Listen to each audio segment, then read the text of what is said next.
Okay, Warhorse, Chapter 18, page 131. In the euphoric days that followed our reunion, the nightmare I had lived through seemed to fade into unreality, and the war itself was suddenly a million miles away and of no consequence. At last, there were no guns to be heard, and the only vivid reminder that suffering and conflict was still going on were the regular arrivals of the veterinary wagons from the front. Major Martin cleaned my wound and stitched it up, and though at first I could still put a little weight on it, I felt in myself stronger with every day that passed. Albert was with me again, and that in itself was medicine enough. But properly fed once more with warm mash each morning and a never-ending supply of sweet-scented hay, my recovery seemed only a matter of time. Albert, like the other veterinary orderlies, had many other horses to care for, but he would spend every spare minute he could find fussing over me in the stable. To the other soldiers, I was something of a celebrity, so I was scarcely ever left alone in my stable. There were always seemed to be one or two faces looking admiringly over my door. Even Old Thunder, as they called the sergeant, would inspect me overzealously, and when the others were not around, he would fondle my ears and tickle me under my throat, saying, "Quite a boy, aren't you? Thundering fine horse if I ever saw one. You get better now, do you hear?" But time passed, and I did not get any better. One morning, I found myself quite unable to finish my mash, and every sharp sound, like the kick of a bucket or the rattle of the bolt on the stable door, seemed to set me on edge and made me suddenly tense from head to tail. My forelegs in particular would not work as they should. They were still and tired, and I felt a great weight of pain all along my spine creeping into my neck and even my face. Albert noticed something was wrong when he saw the mash I had left in my bucket. "What's the matter with you, Joey?" he said anxiously as he reached out his hand to stroke me in the way he often did when he was concerned. Even the sight of his hand coming toward me, normally a welcome sign of affection, struck an alarm in me, and I backed away from him into the corner of the stable. As I did so, I found that the stiffness of my front legs would hardly allow me to move. I stumbled backward, falling against the brick wall at the back of the stable and leaning there heavily. "I thought something was wrong yesterday," said Albert, standing still, now in the middle of the stable. "Thought you were a little out of sorts then. Your back's as stiff as a board and you're covered in sweat. What the devil have you been up to, you old silly?" He moved slowly now toward me, and although his touch still sent an irrational tremor of fear through me, I stood my ground and allowed him to stroke me. "Maybe it was something you picked up on your travels. Maybe you ate something poisonous, is that it? But then that would have shown itself before now, surely. You'll be fine, Joey, but I'll go and fetch Major Martin just in case. He'll look you over, and if there's anything wrong, he'll put you right, quick as a wink, as my father used to say. Wonder what he would think now if he could see us together. He never believed I'd find you either. Said I was a fool to go. Said it was a fool's errand, and that I'd likely get myself killed in the process. But he was a different man, Joey, after you left. He knew he'd done wrong, and that seemed to take all the nastiness out of him. He seemed to live only to make up for what he'd done. He stopped his Tuesday drinking sessions, looked after Mother as he used to do when I was little, and he even began to treat me right. Didn't treat me like a workhorse anymore. I knew from the soft tone of his voice that he was trying to calm me, as he had done all those long years ago when I was wild and frightened as a colt. Then his words had soothed me, but now I could not stop myself from trembling. Every nerve in my body seemed to be tense, and I was breathing heavily. Every fiber of me was consumed by a totally inexplicable sense of fear and dread. "I'll be back in a minute, Joey," he said. "Don't you worry. You'll be all right. Major Martin will fix you. He's a miracle with horses, that man is." And he backed away from me and went out. It was not long before he was back again with his friend, David, Major Martin, and Sergeant Thunder. But only Major Martin came inside the stable to examine me. The others leaned over the stable door and watched. He approached me cautiously, crouching down by my foreleg to examine my wound. Then he ran his hands all over me from my ears down my back to my tail before standing back to survey me from the other side of the stable. He was shaking his head ruefully as he turned to speak to the others. "What do you think, Sergeant?" he asked. "Same as you from the look of him, sir," said Sergeant Thunder. "He's standing there like a block of wood, tail stuck out, can hardly move his head. Not much doubt about it, is there, sir?" "None," said Major Martin. "None whatsoever. We've had a lot of it out here. If it wasn't confounded rusty barbed wire, then it's shrapnel wounds. One little fragment left inside. One cut. That's all it takes. I've seen it time and again." "I'm sorry, my boy," the major said, putting his hand on Albert's shoulder to console him. "I know how much this horse means to you, but there's precious little we can do for him, not in his condition." "What do you mean, sir?" Albert asked, a tremor in his voice. "How do you mean, sir?" What's the matter with him, sir? Can't be a lot wrong, can there? He was right as rain yesterday, except he wasn't finishing his feed. Little stiff, maybe, but otherwise right as rain he was. It's tetanus, son, said Sergeant Thunder. Lockjaw, they call it. It's written all over him. That wound of his must have festered before we got him here. And once a horse has tetanus, there's very little chance. Very little indeed. Best to end it quickly, Major Martin said. No point in an animal suffering. Better for him and better for you. No, sir, Albert protested, still incredulous. No, you can't, sir, not with Joey. We must try something. There must be something you can do. You can't just give up, sir. You can't, not with Joey. David spoke up now in support. Begging your pardon, sir, he said, but I remember you telling us when we first came here that a horse's life is maybe even more important than a man's, because a horse hasn't got no evil in him, except that there's put there by men. I remember you saying that our job in the veterinary corps was to work night and day, 26 hours a day if need be, to save and help every horse that we could, that every horse was valuable in himself and valuable to the war effort. No horse, no guns. No horse, no ammunition. No horse, no cavalry. No horse, no ambulances. No horse, no water for the troops at the front. Lifeline of the whole army, you said, sir. We must never give up, you said, because that's where there's life, there's still hope. That's what you said, sir. Begging your pardon, sir. You watch your lips, son, said Sergeant Thunder sharply. That's no way to speak to an officer. If the major here thought there was a chance in a million of saving this poor animal, he'd have a crack at it, wouldn't you, sir? Isn't that right, sir? Major Martin looked hard at Sergeant Thunder, taking his meaning and then nodding slowly. All right, Sergeant, you made your point. Of course there's a chance, he said carefully. But if once we start the case with the case of tetanus, then it's a full-time job for one man for a month or more. And even then, the horse has hardly more than one chance in 1,000, if that. Please, sir, Albert pleaded. Please, sir, I'll do it all, sir. And I'll fit it in with my other horses too, sir. Honest, I will, sir. And I'll help him, sir, David said. All the guys will. I know they will. You see, sir, that Joey's special for everyone here, what with his being Bertie's own horse back home and all. That's the spirit, son, said the Sergeant Thunder, And it's true, sir, there is something special about this one, you know, after all he's been through. With your permission, sir, I think we ought to give him that chance. You have my personal guarantee, sir, that no other horse will be neglected. Staples will run ship-shape, like always. Major Martin put his hands on the stable door. Right, Sergeant, he said. You're on. I like a challenge as well as the next man. I want a sling rigged up in here. This horse must not be allowed to get off his legs. Once he's down, he'll never get up again. I want a note added to standing orders, Sergeant, that no one's to talk in anything but a whisper in this yard. He won't like any noise, not with tetanus. I want the windows covered over so that he's always kept in the dark. He's not to be fed any hay. He could choke on it. Just milk and oatmeal gruel. And it's going to get worse before it gets better, if it does. You'll find his mouth will lock tighter as the days go by, but he must go on feeding and he must drink. If he doesn't, then he'll die. I want a 24-hour watch on this horse. That means a man posted in here all day, every day. Clear? Yes, sir, said Sergeant Thunder, smiling broadly under his mustache. And if I may say so, sir, I think you've made a very wise decision. I'll see to it, sir. Now look lively, you two. You heard what the officer said.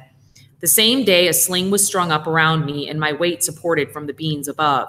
Major Martin opened up my wound again, cleaned, and cauterized it. He returned every few hours after that to examine me. It was Albert, of course, who stayed with me most of the time, holding the bucket up to my mouth so that I could suck in the warm milk or gruel. At nights, David and he slept side by side in the corner of the stable, taking turns to watch me. As I had come to expect, and as I needed, Albert talked to me all he could to comfort me until sheer fatigue drove him back into his corner to sleep. He talked much of his father and mother and about the farm. He talked of a girl he had been seeing up in the village for the few months before he left for France. She didn't know anything about horses, he said, but that was her only fault. The days passed slowly and painfully for me. The stiffness in my legs spread to my back and intensified. My appetite was becoming more limited each day, and I could scarcely summon the energy or enthusiasm to suck in the food. I knew I needed to stay alive. In the darkest days of my illness, when I felt sure each day might be my last, only Albert's constant presence kept me alive in my will to live.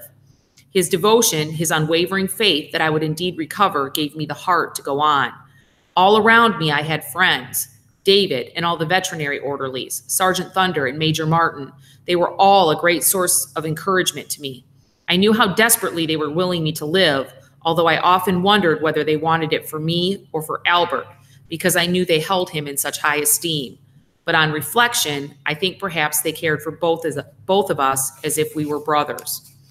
Then one winter's night, after long, painful weeks in the sling, I felt a sudden looseness in my throat and neck, so much so that I could call out, albeit softly, for the first time.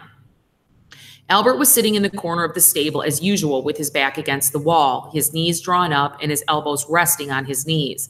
His eyes were closed, so I nickered again softly, but it was loud enough to wake him. "Was that you, Joey?" he asked, pulling himself to his feet. "Was that you, you old silly? Do it again, Joey. I might have been dreaming. Do it again." So I did, and in so doing, I lifted my head for the first time in weeks and shook it. David heard it too and was on his feet and shouting over the stable door for everyone to come. Within minutes, the stable was full of excited soldiers. Sergeant Thunder pushed his way through and stood before me. "Standing orders say whisper," he said, and that was no thundering whisper I heard. "What's up? What's all the hullabaloo?" "He moved, Sarge," Albert said. "His head moved easily and he neighed." "Of course he did, son," said Sergeant Thunder. "Of course he did. He's going to make it, like he said he would. I always told you he would, didn't I? And have any of you lazybones ever known me to be wrong?" "Well, have you?" "Never, Sarge," said Albert, grinning from ear to ear. "He is getting better, isn't he, Sarge? I'm not just imagining it, am I?" "No, son," said Sergeant Thunder. "Your Joey's going to be all right by the looks of him, long as we keep him quiet and so long as we don't rush him. I just hope that if I'm ever sick, I have nurses around me that look after me like you boys have this horse. One thing, though, looking at you, I'd like them to be a whole lot prettier." Shortly after, I could use my legs again, and then the stiffness left my back forever. They took me out of the sling and waved me one spring morning out into the sunshine of the paved yard. It was a triumphant parade, with Albert leading me, carefully walking backward and talking to me all the while. "You've done it, Joey, you've done it. Everyone says the war is going to be over soon. I know we've been saying that for a long time, but I feel it in my bones this time. It'll be finished before long, and then we'll both be going home, back to the farm. I can't wait to see the look on Father's face when I bring you back up the road. I just can't wait." They stop here and answer questions 5. Actually, just question 5. Okay, chapter 19. But the war did not end. Instead, it seemed to move ever closer to us, and we heard once again the ominous rumble of gunfire. My convalescence was almost over now, and though still weak from my illness, I was already being used for light work around the veterinary hospital. I worked in a team of 2, hauling hay and feed from the nearest station or pulling the manure cart around the yard. I felt fresh and eager for work once more. My legs and shoulders filled out, and as the weeks passed, I found I was able to work longer hours in the harness. Sergeant Thunder had detailed Albert to be with me whenever I was working, so that we were scarcely ever apart. But from time to time, Albert, like all the veterinary orderlies, would be dispatched to the front with the veterinary wagon to bring back the latest horse casualties. And then I would pine and fret, my head over the stable door, until I heard the echoing rumble of the wheels on the cobbles and saw his cheery wave as he came in under the archway and into the yard. In time, I too went back to the war, back to the front line, back to the whine and roar of the shells that I had hoped I had left behind me forever. Fully recovered now in the pride of Major Martin and his veterinary unit, I was often used as the lead horse in the tandem team that hauled the veterinary wagon back and forth to the front. But Albert was always with me, and so I was never afraid of the guns anymore. Like Topthorn before him, he seems to sense that I needed a continual reminder that he was with me and protecting me. His soft, gentle voice, his songs, and his whistling tunes held me steady as the shells came down. All the way there and back, he would be talking to me to reassure me. Sometimes it would be of the war. "David said the Germans are about finished," he said, humming one summer's day as we passed line upon line of infantry and cavalry going up to the front line. We were carrying an exhausted gray mare, a water carrier that had been rescued from the mud at the front. "Almost knocked us out, they did, further up the line, they say. But David says that that was their last gasp, that once those Yankees find their fighting legs and if we stand firm, then it could all be over by Christmas." I hope he's right, Joey. He usually is. Got a lot of respect for what David says. Everyone has. And sometimes he would talk of home and his girl up in the village. Maisie Brown, she's called, Joey, works in the milking parlor up Anstey's farm, and she bakes bread. Oh, Joey, she bakes bread like you've never tasted before. And even Mother says her pastries are the tastiest in the parish. Father says she's too good for me, but he doesn't mean it. He says it to please me. And she's got eyes blue as cornflowers, hair as gold as ripe corn, and her skin smells like honeysuckle, except when she first comes out of the dairy. I keep away from her then. I've told her all about you, Joey, and she was the only one that said I was right to come over here and find you. She didn't want me to go, don't think that. Cried her heart out at the station when I left, so she must love me a little, right?